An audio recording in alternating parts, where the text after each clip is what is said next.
Hey everyone, want to remove Ventoy from your USB drive and restore it to a regular storage device? Whether you're no longer using Ventoy or want to install a different bootable tool, removing Ventoy is quick and straightforward.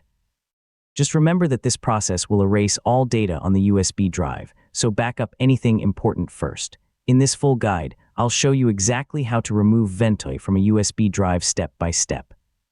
So let's get started. First, open your USB drive and copy any important ISO files or personal data to another storage device. Removing Ventoy will erase the USB drive and all of its partitions. Next, make sure you have the latest Vent application on your computer. If it's already installed or extracted, open the Ventoy program.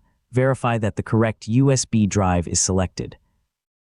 Double-check the drive capacity and drive letter to avoid removing Ventoy from the wrong device.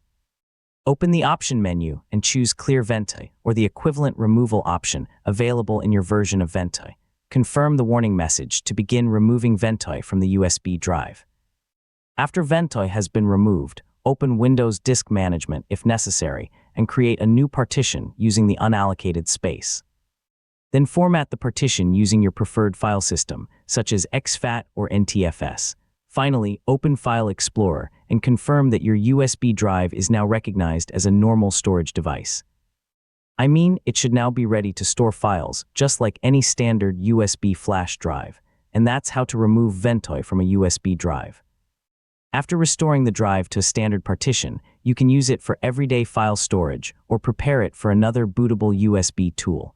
Thanks for watching, and I'll see you in the next tutorial.